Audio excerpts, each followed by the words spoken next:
नमस्कार, स्वागत है आप सभी का सेहत से जुड़े हमारे खास कार्यक्रम में। मैं हूं आपके साथ ज्योति सिंह। आज हम आपकी मुलाकात करवाने जा रहे हैं एक ऐसे डॉक्टर से जो न सिर्फ पेशे से डॉक्टर हैं बल्कि कई बीमारियों पर उन्होंने रिसर्च की है, और न सिर्फ रिसर्च की है बल्कि रिसर्च मेडिसिन के माध्यम से अनेक क्रिटिकल बीमारियों का इलाज भी कर रहे हैं। जी हाँ, मैं बात करें डॉक्टर प्रकाश टहलियानी की। डॉक्टर प्रकाश, बहुत बहुत स्वागत है आपका। जिस तरीके से आप रिसर्च करते हैं और रिसर्च करने के साथ साथ जो दवाइयाँ आपकी बीमारियों का इलाज कर रही है, उन दवाइयों को बना भी आप रहे हैं, तो क्या कहूँ मैं आपको, मेडिकल साइंटिस्ट या फिर डॉक्टर, क्या कहना उचित रहेगा? आप दोनों कहिए। मैं साइंटिस्ट भी हूँ और डॉक्टर भी हूँ जी। मैं क्लिनिकल अप्लाइड क्लिनिकल रिसर्च कर रहा हूँ। अच्छा। जो कि मतलब अपने पेशेंट्स में अप्लाई करता हूँ। और इसका शुरुआत जो है वो ऐसे हुआ कि मेरे पास लगभग आप कहिए 45 साल पहले जी। एक पेशेंट आया, उसको ड्रग रेजिस्टेंट मलेरिया था। तो बहुत सारी दवाएं वो ले चुका था मलेरिया के लिए, लेकिन उसका मलेरिया ठीक नहीं हो रहा था। एक तो उसके ब्लड में जो है वो पैरासाइट हमेशा प्रेजेंट तो रहता ही था, कम होता था लेकिन पूरी तरह से निकल जाए ऐसा नहीं होता था। और फीवर बार बार उसको महीने 2 महीने में आया करता था। तो वहाँ से शुरुआत हुई और मैंने वहाँ से ये सोचा कि इस पेशेंट में तो मलेरिया की सब दवाएं दी जा चुकी हैं, तो हमको सक्सेस किस रास्ते से मिल सकता है। तो मुझे ध्यान आया कि इम्यूनोमॉड्यूलेटिंग ड्रग्स से हमको मिल सकता है, तो वो मैंने बनाना चालू किया। तो आप कह सकते हैं कि मैं लगभग 45 साल से साइंटिस्ट का भी काम कर रहा हूँ और डॉक्टर का भी काम कर रहा हूँ।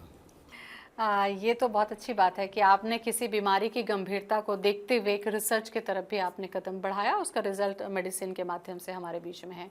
ये जो रिसर्च होती हैं डॉक्टर साहब, चूँकि साइंटिस्ट को हमने देखा है कि वो लगातार कई प्रयोग करते हैं, लैब में काम करते हैं, तो इसमें फिर आपने कैसे अप्रूवल हुआ और कैसे आज अपनी इतनी बड़ी लेबोरेटरी और मेडिसिन के साथ आप मार्केट में उपलब्ध हैं?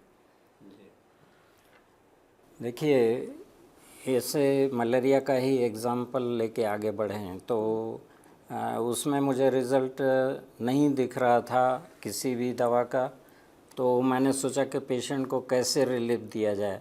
तो उसके लिए जो है मैंने एक सिस्टम, अभी वो ग्रेजुअली जो है काफ़ी इवॉल्व हो रहा है, आगे बढ़ रहा है। एक तो इंटीग्रेटिव मेडिसिन बोलते हैं, मॉडर्न इंटीग्रेटिव मेडिसिन, और दूसरा है ट्रांसलेशनल मेडिसिन। तो ये दोनों जो हैं फास्ट इवॉल्विंग सिस्टम्स हैं मेडिसिन के। तो मैंने जो है वो मॉडर्न इंटीग्रेटिव मेडिसिन वो बनाया। वो क्या है कि मैंने जो दवाएं चुनी ऐसे पेशेंट को ट्रीट करने के लिए, वो हर्बल मेडिसिन, और उसमें एक तो पास्ट हिस्ट्री उसके यूज़ का पहले से प्रेजेंट है लिटरेचर में, और आगे हमने अपने ढंग से जो है उसके कंटेंट्स चेंज करके और उसका अपने पेशेंट में रिज़ल्ट देखा। फिर उनका मॉडर्न साइंटिफिक मेथड जो कि WHO के द्वारा सजेस्ट किए गए हैं, तो उसको फॉलो करते हुए हमने साइंटिफिक डेवलपमेंट किया उस मेडिसिन का। और उसके बाद वो मेडिसिन पेशेंट्स में जो यूज़ की, उनके डेटा पेशेंट के, वो इंटरनेशनल कॉन्फ्रेंसेस में प्रेजेंट किए और साइंटिफिक वैलिडेशन जो वर्ल्ड अथॉरिटीज़ हैं, इंटरनेशनल अथॉरिटीज़, उनसे लिया। और यहाँ इंडिया में ड्रग रेगुलेटरी बॉडीज़ जो है वहाँ से मैन्युफैक्चरिंग लाइसेंस लिया जी। और ये मेडिसिन जो है वो लगभग 23 साल से इंडियन मार्केट में अवेलेबल है। चलिए उस पर मैं चर्चा करूंगी। जैसा कि आपने मलेरिया का एग्जाम्पल लिया, और मलेरिया पर तो आगे हम विस्तार से चर्चा करेंगे ही, लेकिन मलेरिया का जो आपने एग्जाम्पल लिया, तो क्या सिर्फ ये जो मेडिसिन है मलेरिया पर फोकस है आपकी, या अब चूंकि आप लीवर पे भी काम कर रहे हैं और दूसरी बीमारियों पर भी काम कर रहे हैं, तो किन किन बीमारियों के लिए आपने मेडिसिन पर काम किया है? देखिए, एक ब्रॉड टर्म में मैं आपको बताऊं कि जो ये इंटीग्रेटिव मेडिसिन हैं जो मैंने बनाई हैं, तो उनका मेजर एप्लीकेशन जो है यूज़, वो मैंने infectious diseases apart from malaria, तो मलेरिया के साथ में डेंगू का फीवर काफ़ी होता है इंडिया में भी, चिकनगुनिया, और ट्यूबरकुलोसिस में आजकल ड्रग रेजिस्टेंट ट्यूबरकुलोसिस लगभग 20 साल से ड्रग रेजिस्टेंस आ गया है, बहुत ही ज़्यादा। तो उसमें पूरा मेडिकल वर्ल्ड परेशान है, क्योंकि किसी भी दवा से जो 5 मेडिसिन नॉर्मली होती हैं टीबी के लिए, वो काम नहीं करती हैं। तो उसमें सिंपली ये ऐड कर दिया जाए इम्यूनोमॉड्यूलेटिंग ड्रग, तो रिज़ल्ट मिलते हैं। तो इन्फेक्शियस डिसऑर्डर्स में फिर फैटी लिवर और लिवर के दूसरे सारे डिसऑर्डर्स, इवन सिरोसिस और primary cancer of the liver, इसमें मिलते हैं रिज़ल्ट।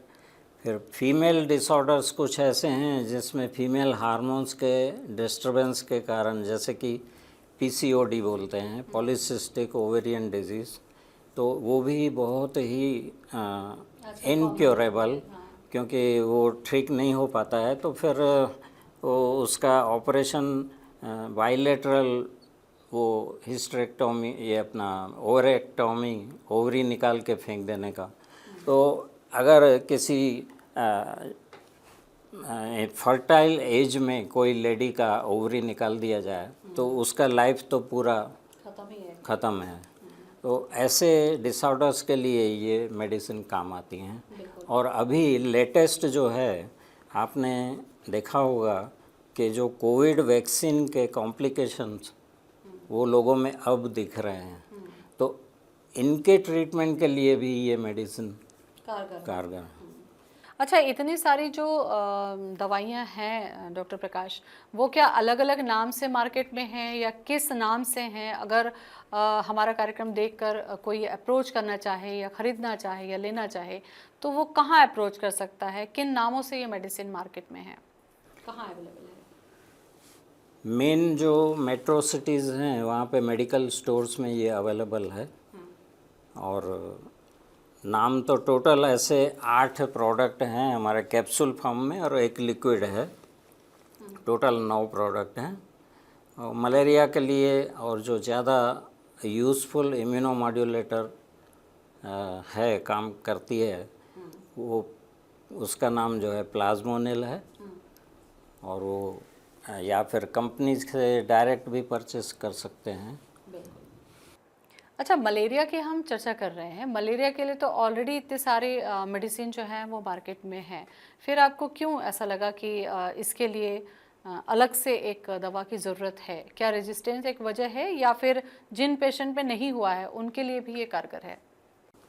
उसके लिए भी कारगर है, लेकिन मेन प्रॉब्लम ये थी, और क्यों ये बनानी पड़ी, क्योंकि मल्टी ड्रग रेजिस्टेंस, जितनी भी दवाएं मलेरिया की अवेलेबल हैं मार्केट में दूसरी, तो उनके प्रति रेजिस्टेंस आ चुका है, और किसी भी मेडिसिन से क्योर नहीं हो पा रहा है।